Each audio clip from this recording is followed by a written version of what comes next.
Tudo bem, então vamos começar nossa aula número 8 ou 9, se eu não me engano, 9, aula 9 de hidráulica. E hoje a gente vai continuar falando de algumas válvulas importantes que a gente vê em circuitos hidráulicos. E vamos falar também de atuadores e acumuladores.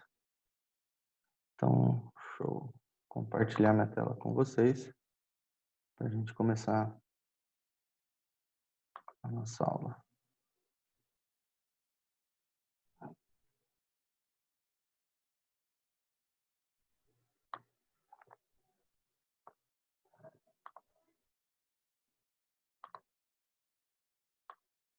Muito bem, então semana passada a gente viu isso aqui, ó, questão de válvulas de pressão, né?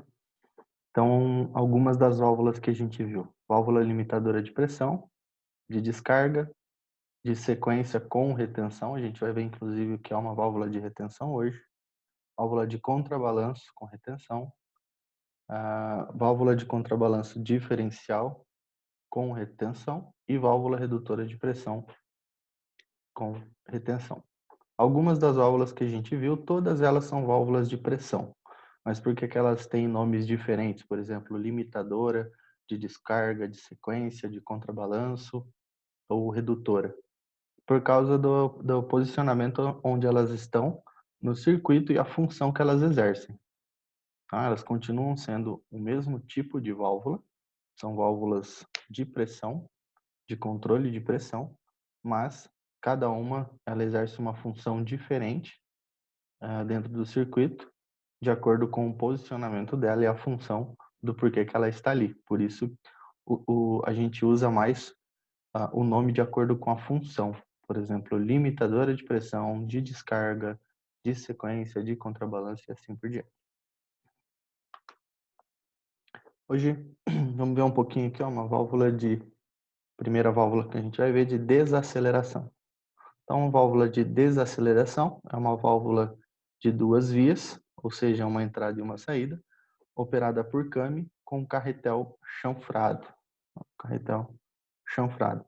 Enquanto o came ele pressiona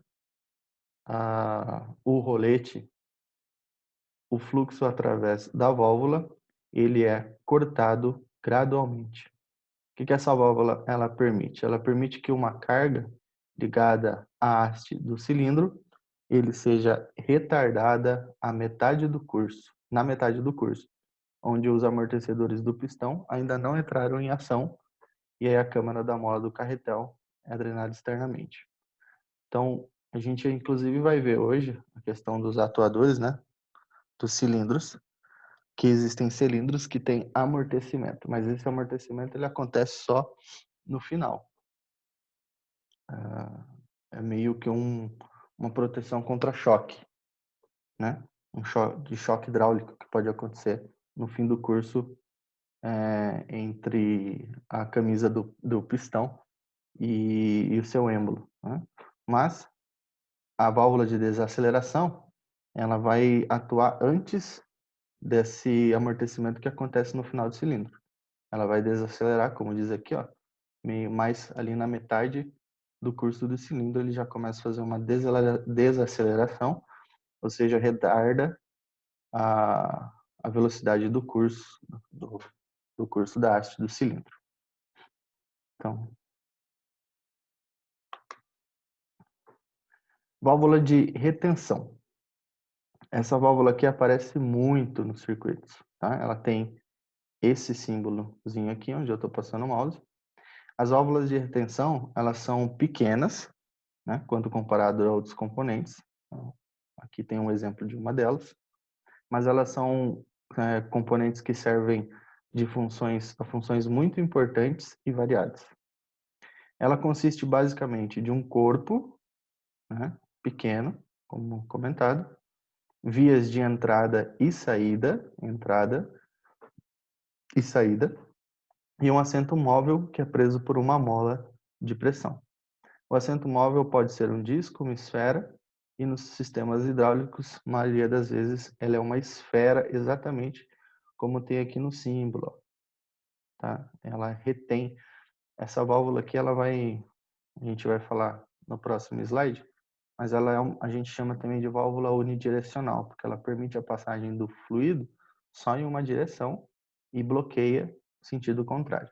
Qual é o sentido dela? Dá para ver ó, aqui no corpo dessa válvula aqui, que ela tem uma seta que indica qual que é o sentido de instalação dela, né? Ela está até escrito aqui em inglês, ó, free flow, que é fluxo livre para esse sentido da seta. Ou seja, no outro sentido ela vai bloquear. Então, o fluido ele passa pela válvula somente em uma direção. Por isso que ele é chamado de válvula também unidirecional. Quando a pressão do sistema na entrada da válvula é muito alta, o suficiente para vencer a força da mola, que segura esse assento, né? No caso aqui, muitas vezes, como já dito, é uma esfera. E aí, essa mola ela é deslocada para trás. E aí o fluxo vai passar através da válvula. Tá? Isso é conhecido como fluxo direcional livre da válvula de retenção. Se o fluido for impelido e entrar pela via de saída, ou seja, se por algum motivo ele fazer o caminho contrário, o assento ele é empurrado contra a sede e aí o fluido estanca, a válvula vai estancar, ele não vai deixar com que o fluido ele retorne. Isso é uma função simples, mas muito importante dentro de sistemas hidráulicos. Então, muitas vezes você não quer permitir, por exemplo, que o fluxo ele faça com que ele volte. Por exemplo, dentro de um acumulador. Um acumulador a gente também vai falar dele um pouquinho hoje, mas a função dele é simples, ele vai acumular fluido ali e uma vez que ele atingiu uma determinada capacidade de pressão ali dentro, a gente não quer que ele retorne, a gente quer que ele fique ali para que ele possa ser acionado quando necessário. E aí você coloca uma válvula de retenção para ele não permitir o retorno dele. A gente vai ver até isso aqui agora. Como que ela funciona no circuito? Uma válvula de retenção é uma combinação de uma válvula direcional e uma válvula de pressão. Ela permite o fluxo somente em uma direção, por isso que a gente chama ela de válvula unidirecional. A válvula de retenção é usado comumente em um sistema hidráulico como uma válvula de bypass. Isso permite que o fluxo contorne certos componentes, tais como as reguladoras de vazão, que restringem o fluxo na direção contrária. Uma válvula de retenção é também usada para isolar uma seção do sistema ou um componente, tal como um acumulador, como a gente falou aqui. Ó. Esse sistema ele dá esse exemplo. Então, o acumulador ele está isolado do restante do sistema aqui. Ó. Tá? Por exemplo, ele não tem contato com a válvula limitadora de pressão. Tá? Uma válvula de retenção permite evitar que um reservatório ele descarregue o fluxo de volta à válvula de descarga ou através da bomba, que é esse caso aqui, ó. Tá? Então, na verdade, isso aqui está atuando como uma válvula de descarga. Você não quer que o fluxo volte depois que seu acumulador está cheio. Então, você coloca aqui uma válvula de retenção e isola essa parte do sistema dessa parte do sistema. A parte móvel numa válvula de retenção, ela está sempre presa por uma mola de baixa pressão. Quando uma mola mais forte é usada, a válvula de retenção pode ser usada como válvula, inclusive, de controle de pressão.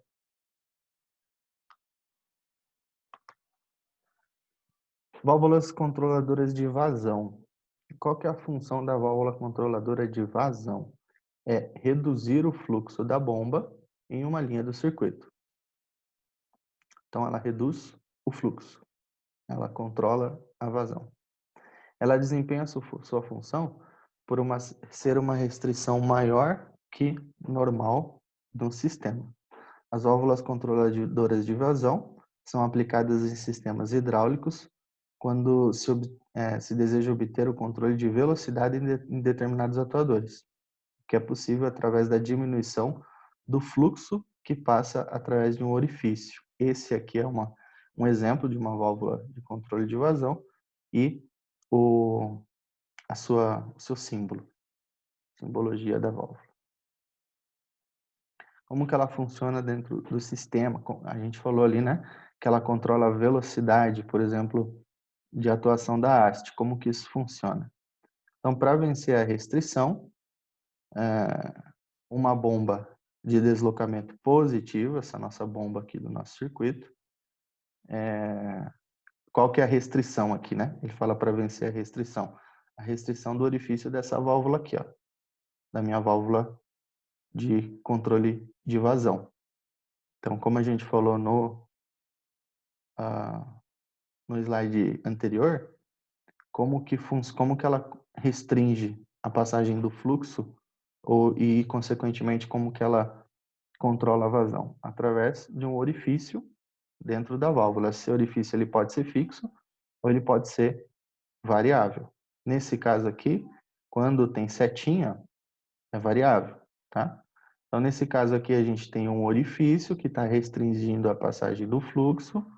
A bomba, ela tende a aplicar uma pressão maior, tá? O que vai provocar um desvio de parte desse fluxo para outro caminho, como a gente vê aqui, a gente tem uma válvula limitadora de pressão que vai fazer isso, tá? E aí, nesse circuito, o que a gente consegue ver aqui de controle de vazão, de fluxo? A nossa bomba, ela tem uma vazão, na prática, né? Ela está dando uma vazão para o circuito de 20 litros por minuto, tá? Para vencer essa restrição da minha válvula de controle de vazão, eu estou com uma pressão de 35 kgfm por centímetro quadrado, chegando aqui, ó, nesse ponto, tá? A minha válvula limitadora de pressão, ela tem que estar atuando para que o que for acima dessa pressão aqui, ela vá para o tanque, tá? Isso faz com que uma parte do fluxo seja desviada aqui para o tanque através da minha válvula limitadora de pressão.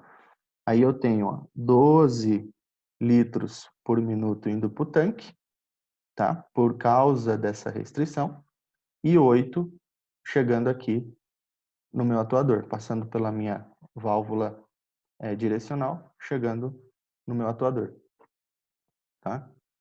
E aí, essa velocidade da haste, ela vai ser menor do que se eu tivesse aqui todo o fluxo de 20 litros por minuto da bomba chegando aqui no meu atuador. Eu estou com um fluxo menor, a velocidade da haste, ela vai ser consequentemente menor também.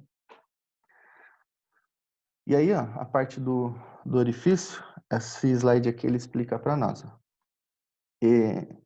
como que funciona, né? Uma válvula de controle de vazão por dentro. O orifício é uma abertura relativamente pequena no curso do fluxo de fluido. O fluxo através de um orifício é afetado por 3 fatores. Primeiro, o mais importante, o tamanho do orifício, o diferencial de pressão através do orifício e a temperatura do fluido também.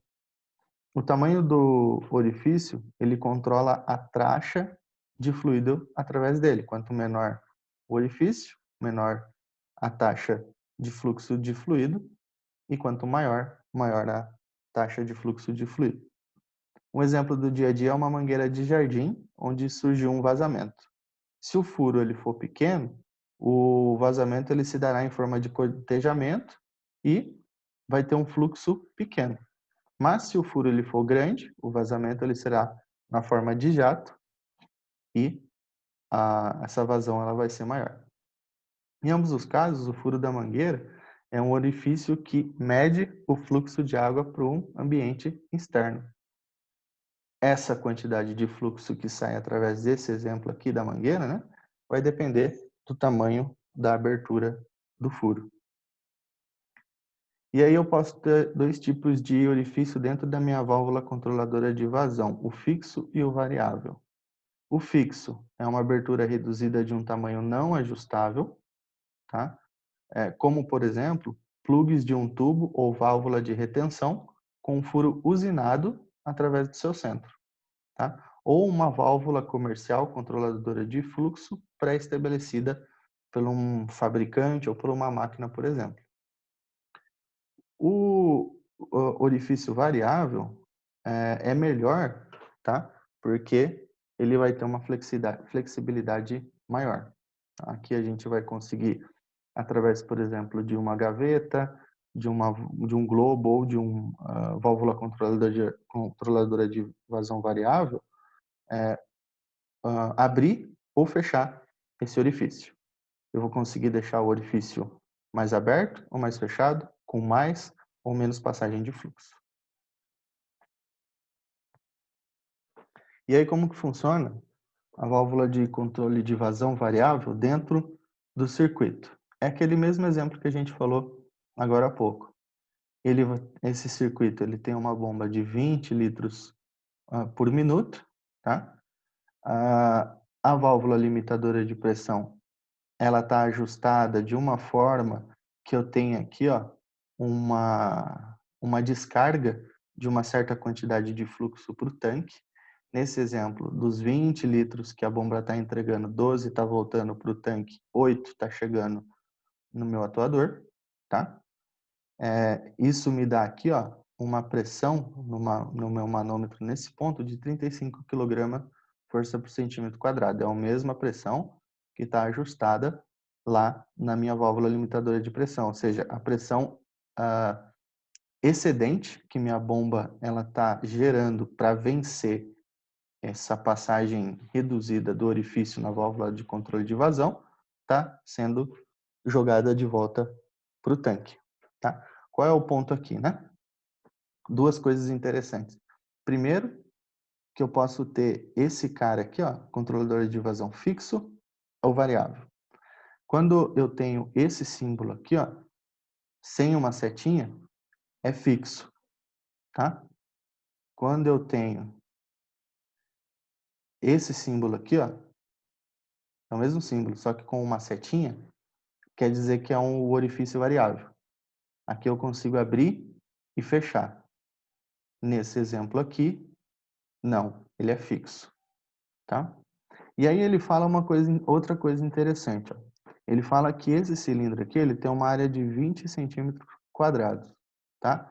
20 centímetros quadrados a essa pressão e a essa vazão, ele fala para mim que a haste desse cilindro vai se movimentar a uma velocidade de 400 centímetros por minuto. Como é que eu sei disso? Aí esse próximo exemplo aqui, ó, ele traz essa formulazinha bem simples, que ele fala qual que é a velocidade do cilindro, da haste, né, de atuação do cilindro, em centímetros por minuto. Como é que vai ser feita essa conta? É bem fácil. Eu tenho vazão vezes 1000 dividido pela área do pistão. Lembrem-se sempre de respeitar as unidades de medida. Por exemplo, eu tenho litros por minuto, tá? Eu vou transformar em centímetros cúbicos, tá? Por isso que eu vou multiplicar por 1000. E a área do pistão sempre em centímetros quadrados. Por quê? Porque o resultado é velocidade em centímetros por minuto. Então, se você tiver, por exemplo, a área do pistão em milímetro, primeiro transforma em centímetros para depois fazer a conta. Mas vamos fazer nesse exemplo. Como é que eu achei aquele 400? Ó, volto aqui. Qual é a vazão? Vazão, litros por minuto, 20. Beleza? Então, vazão. Aí ele fala a fórmula vezes 1000, tá? Dividido pela área do pistão. Qual é a área do pistão? 20. Isso, mas a vazão, ó, só um detalhe, né? Aqui a gente não vai usar o 20, tá? A vazão que está chegando aqui no cilindro não é 20, é 8. Então, qual é a vazão que está chegando lá no cilindro? 8 vezes 1000 dividido por 20, que é aí que vai ser o 400 que a gente encontrou aqui, ó, 400 centímetros por minuto. É bem simples, tá? Eu vou dar um exercício para vocês na lista, mas é claro que eu vou dar aqui a fórmula para vocês em um exemplo bem simples como é que se faz de acordo com esse cara aqui. Bom sempre lembrar, a vazão que a gente está querendo aqui é a vazão que chega lá no cilindro. Se eu estou utilizando, nesse caso, né, uma válvula de controle de vazão, a vazão da bomba é diferente da vazão que está chegando no meu cilindro. Se eu não tivesse a minha válvula de controle de vazão, aí sim. Aí a mesma vazão que a bomba está produzindo é a mesma que está chegando lá no cilindro, ok?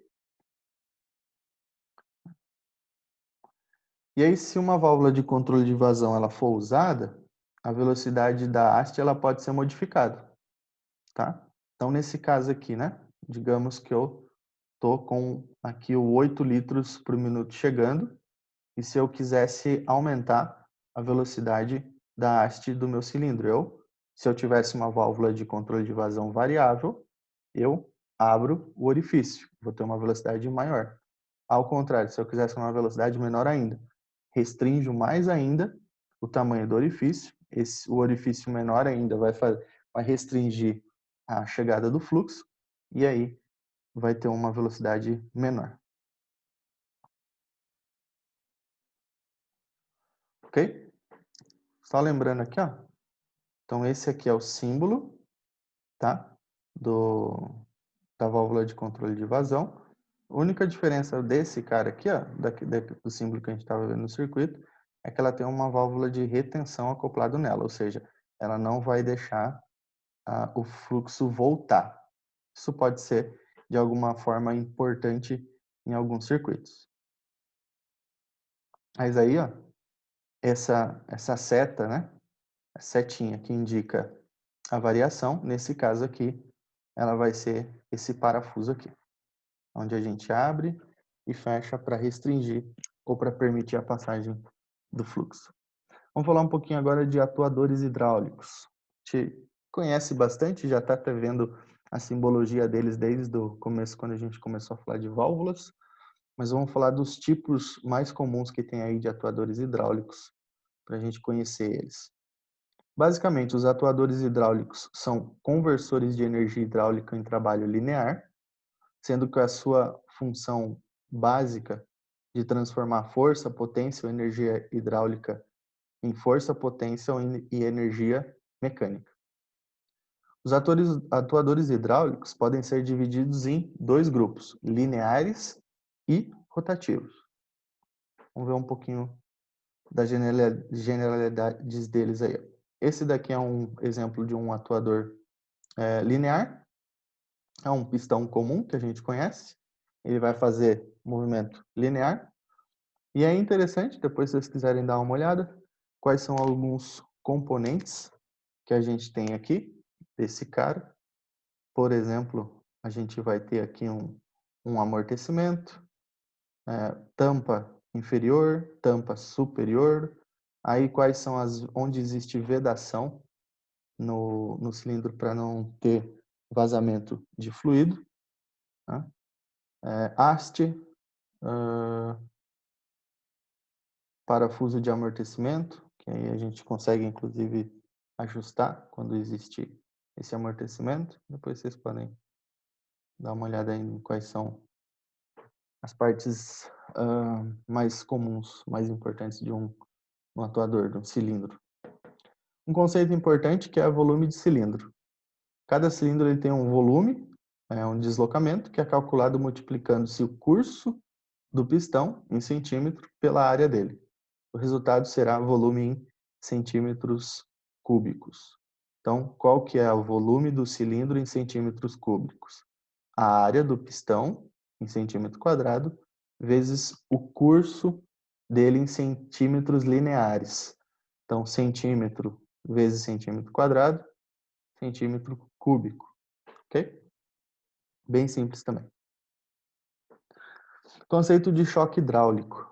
Quando a energia de trabalho hidráulico que está movendo um cilindro encontra um obstáculo, como o final de um curso do pistão, a inércia do líquido do sistema é transformada em choque ou batida, e a gente chama isso de um choque hidráulico de fim de curso de pistão.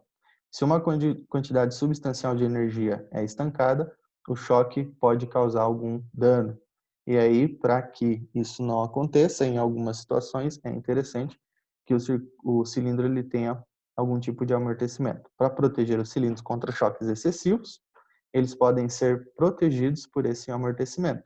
Ele diminui o movimento do cilindro antes que ele chegue ao final do curso. Então, o que a gente vai ver nesse tipo de cilindro é uma velocidade constante, tá? Mas quando ele chega no final do curso, a gente percebe uma diminuição dessa velocidade para que ele não tenha um choque no final do curso, tá?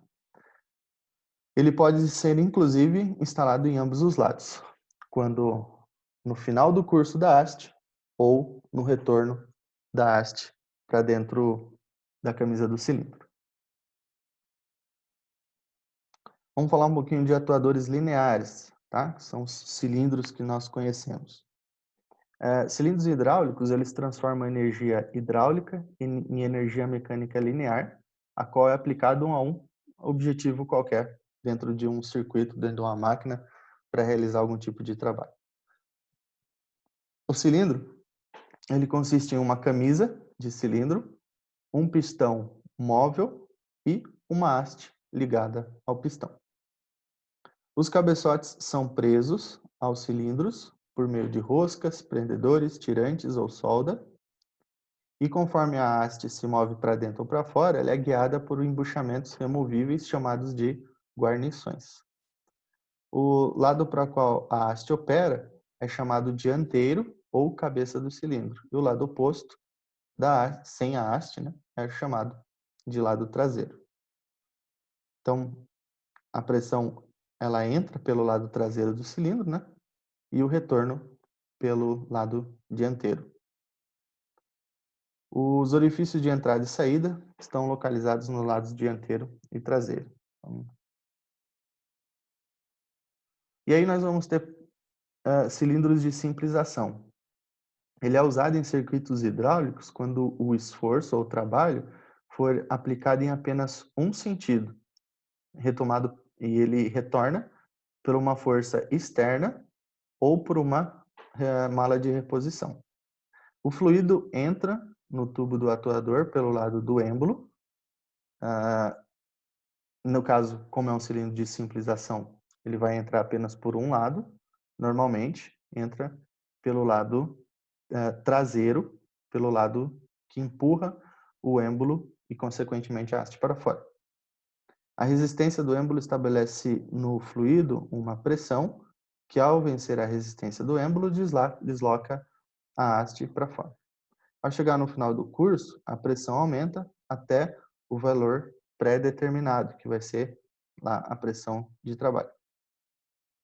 Para o êmbolo retornar, nesses casos, né, quando a gente tem um cilindro de simplização, vai ser necessário a comutação da válvula direcional, ou seja, ela vai ter que mudar de posição, e com uma ajuda de uma força externa, a haste ela vai ser empurrada para dentro e o fluido vai retornar para o reservatório. A gente já viu isso no circuito, como que ele funciona, e agora a gente está vendo como que é a atuação do cilindro. Esse aqui vai ser como que vai ser a simbologia do cilindro simplização. Esse aqui é um cilindro simplização por retorno por ação externa, por força externa, e esse aqui de baixo com retorno por mola, tá bom? Normalmente, o mais comum é esse aqui, ó, a gente ter,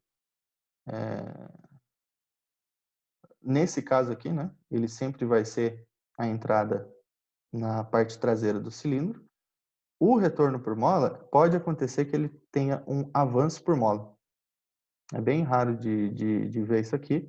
A mais comum é ter um retorno por mola, mas pode acontecer de ter um avanço por mola também. Mas em todos os casos eu só tenho uma conexão de entrada no cilindro simplização.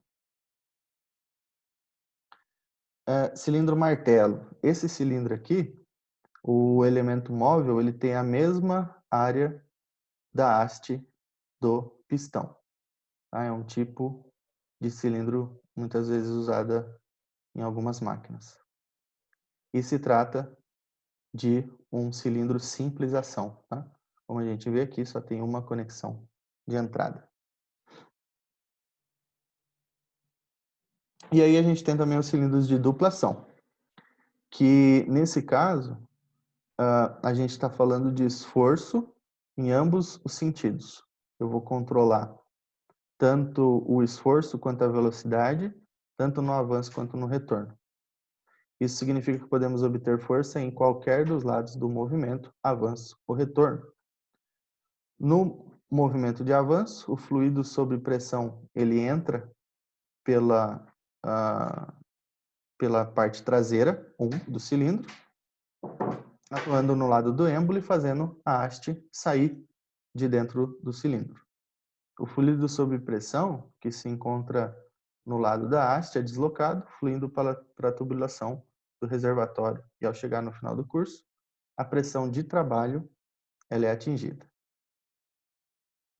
E no movimento de retorno, o fluido sob pressão, ele entra pela parte dianteira 2 do nosso cilindro, e aí o êmbolo ele é deslocado e a haste ela vai recuar, fazendo com que o fluido que se encontra do lado do êmbolo, seja deslocado novamente retornando para o reservatório. Então, esse é o caso aqui. Ó. A gente tem a simbologia dele, a diferença para o cilindro simplização é que a gente vê aqui, ó, duas conexões. Esses são os controles de avanço e retorno. Ok? Cilindro de haste dupla. Nesse caso aqui, a gente tem duas conexões, tá? Eu vou controlar avanço e retorno, só que sempre vai ter uma haste para fora de algum lado, né?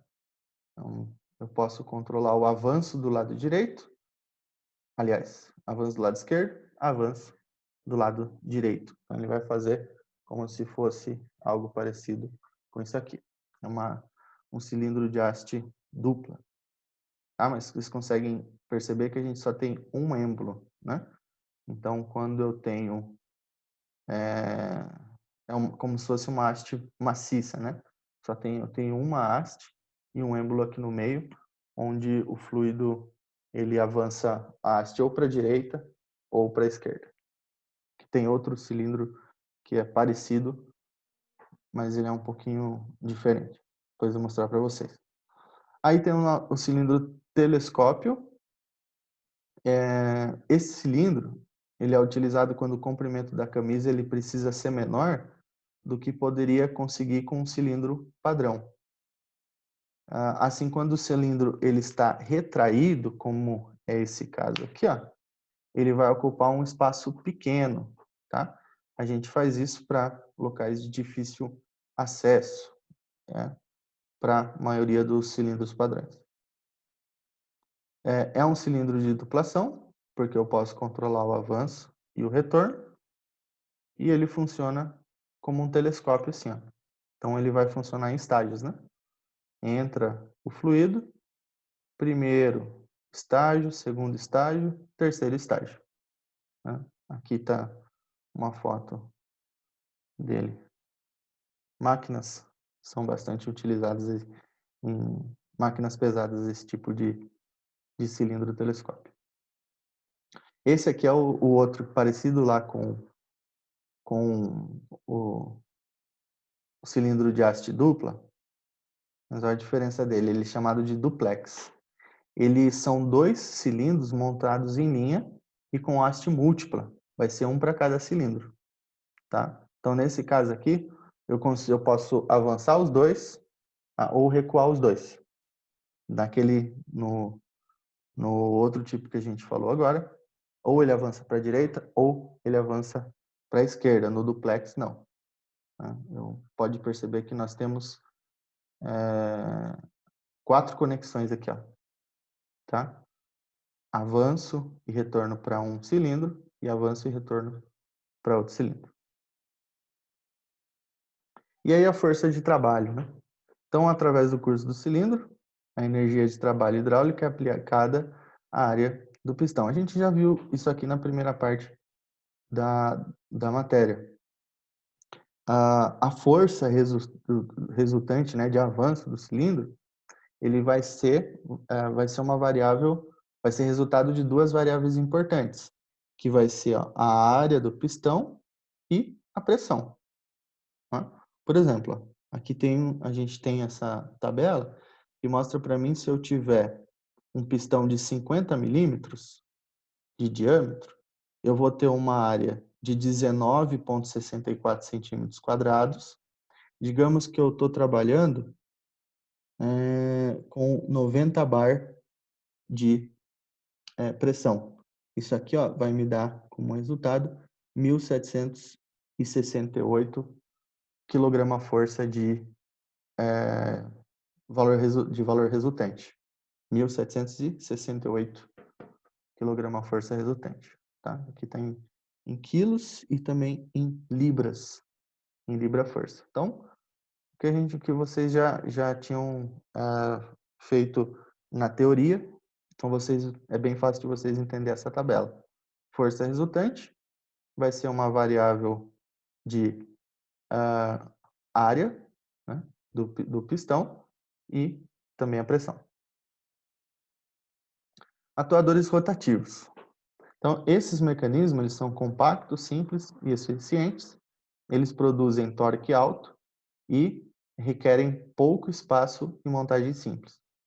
De um modo geral, aplicam-se atuadores em indexação de ferramental de máquina, operação de dobragem, levantamento ou rotação de objetos pesados, posicionamento de dispositivos de usinagem, atuadores de leme, então tem bastante aplicação deles aí. Quais são alguns tipos de atuadores rotativos? Por exemplo, osciladores hidráulicos.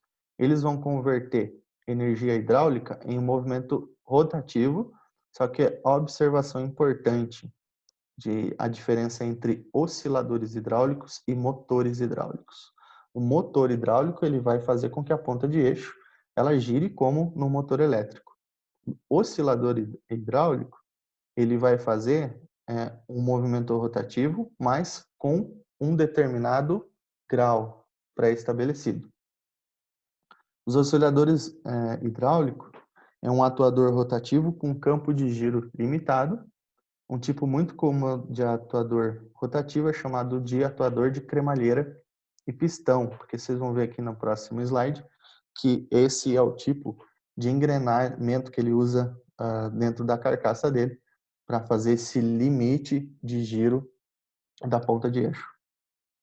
Esse tipo especial de atuador rotativo ele fornece um torque uniforme em ambas as direções e através de todo o campo de rotação.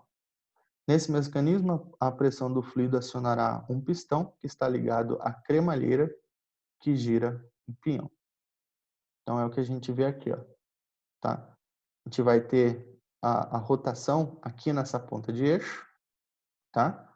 Vai entrar pressão, essa pressão vai movimentar um pistão que está ligado a uma cremalheira e pinhão aqui dentro, como a gente vê aqui, ó, tá? Entra o fluxo, faz esse pinhão ele se movimentar para a direita ou para a esquerda. Esse pinhão, esse pistão, né? Ele, na verdade, ele está ligado a um sistema de engrenagem pinhão-cremalheira e é ele que vai dar esse sentido de giro aí, ó, com determinado grau para a ponta do eixo. Esse aqui é o símbolo de osciladores hidráulicos, ok? Então, o funcionamento dele é simples, é fácil, duas conexões que você controla, mas é bem importante esse tipo de oscilador em muitas máquinas. Então, de novo, aqui ó, alguns exemplos de osciladores hidráulicos. E aí a gente vai ter outro tipo de atuador rotativo, que agora sim são os motores. Eles vão transformar a energia de trabalho hidráulico em energia mecânica rotativa, que é aplicada ao objeto resistivo por meio de uma ponta de um eixo.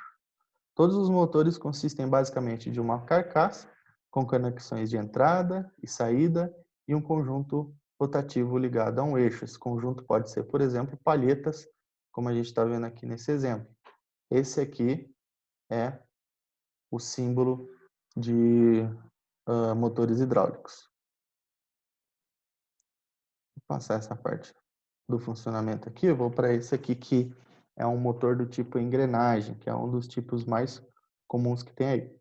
Então, o motor de engrenagem é um motor de deslocamento positivo que desenvolve um torque de saída no seu eixo através da ação da pressão hidráulica nos dentes da engrenagem. Então, a gente vai ter uma entrada, tá? Essa pressão ela vai fazer essa engrenagem elas girarem e vai produzir o, o giro da ponta do eixo. Ele é bem parecido com uma bomba de engrenagem, tá? Mas nesse caso aqui a gente não está falando de pressão, tá? A entrada do fluido aqui não vai gerar uma pressão aqui na saída. A gente está usando o fluxo que já vem com uma determinada pressão da bomba para girar essas engrenagens aqui, tá? Então o motor aqui, uma das engrenagens, a engrenagem motora, ela vai ser ligada a um eixo, que está ligada a uma carga, e a outra vai ser simplesmente uma engrenagem movida. Então, a gente tem uma engrenagem motora ligada à ponta do eixo e uma movida.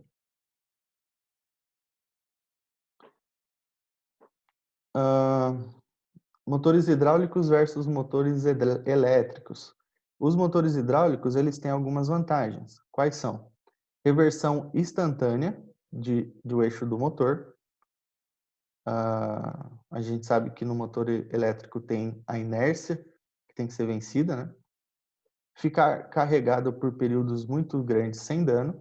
Controle de torque em toda a sua faixa de velocidade e frenagem dinâmica conseguida facilmente.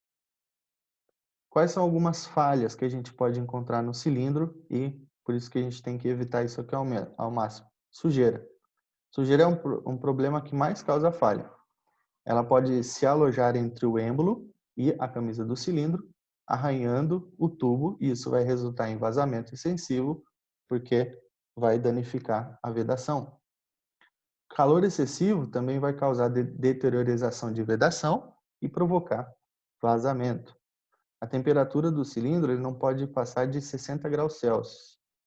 Para cilindros em que o trabalho estiver sujeito a alta temperatura, aí precisa ser cilindros com vedações resistentes ao calor, né, em que ele vai ser trabalhado. Isso exige a compra de cilindros especiais para esse tipo de função. Má aplicação. Uma grande porcentagem das falhas se deve à má aplicação. Seja um erro de cálculo ou então um erro de instalação mesmo, um erro de projeto, né, de cálculo ou de projeto, ou de se comprar um cilindro que deveria ser trabalhado para um outro tipo de função. Mau alinhamento. Empuxo axial ou carregamento excêntrico suportados inadequadamente pode causar falhas e danos graves no cilindro. Montagem defeituosa. Se o cilindro ele for montado de maneira errada, ou muito rígido, muito apertado, ou com aperto insuficiente, isso pode causar problemas também. E aí um pouquinho de manutenção. Só algumas dicas de manutenção para os cilindros. Nas manutenções, eliminar impurezas, escoriações, verificar partes internas dos cilindros, verificar vazamentos, tá? E aí, 3 pontos que a gente pode verificar em 3 ocasiões diferentes, verificar os cilindros. Primeiro, na montagem. Seguir as recomendações de ajuste e tolerância. Na instalação, alinhar bem os cilindros, fixar bem os cilindros, o cilindro na base. né, apertar e travar bem, para que ele não se solte ou você não precise ficar apertando regularmente o cilindro durante o trabalho. Também, em serviço, falhas devem ser corrigidas imediatamente, como vazamentos, trincas e também troca de retentor. Os vazamentos podem ser provocados por desgastes de anéis ou nas paredes internas do cilindro, como a gente já observou que uma das causas disso aqui é sujeira, e verificar as válvulas antes de abrir os cilindros. Tá? O problema pode estar na válvula também. E sangrar os cilindros nos quais o ar escape por si próprio. O último ponto que a gente vai falar são os acumuladores hidráulicos. O que é um acumulador? É um dispositivo capaz de armazenar fluidos incompressíveis sob pressão, ou seja, o fluido hidráulico que a gente trabalha, para serem utilizados durante o ciclo de operação do sistema. Quais são as principais funções de um acumulador? Compensador de vazamento, fonte de potência auxiliar, compensador de expansão térmica, fornecedor de fluido e eliminador de pulsação e absorver choques também. E aí a gente tem três tipos de acumuladores: acumulador com peso, acumulador de mola e acumulador de gás. E aí cada um deles vai ter um símbolo diferente. Acumulador de peso vai ser esse quadradinho, acumulador de mola, simples, né? Tem essa molinha aqui, e o de gás vai ser, vai estar esse símbolo em triângulo aqui. Beleza? Por hoje, a nossa aula era isso aí. Então, a gente terminou válvulas, atuadores. Hoje falamos de um pouquinho de acumuladores. Nas próximas aulas, eu vou passar para vocês um pouquinho de alguns tipos de circuitos comuns, tá? De hidráulicos que são utilizados em máquinas e circuitos. E aí, as últimas, essa daqui é a 9, a 10 e a 11, né? Já na próxima eu vou ter que passar já para vocês os exercícios, na verdade, tá? Já mostro para vocês os exercícios no próximo vídeo. E na aula 10, tá? Aliás, aula 10 exercício, aula 11 vai ser prova e aula 12 recuperação. Beleza? E a gente finaliza as 12 aulas de hidráulicas. Então, só repetindo, essa aula 9, aula 10 é finalizar a matéria e mostro para vocês a lista de exercícios que vocês vão ter que fazer para a prova na aula 11 e recuperação na aula 12. Beleza, pessoal? Valeu, tudo de bom aí.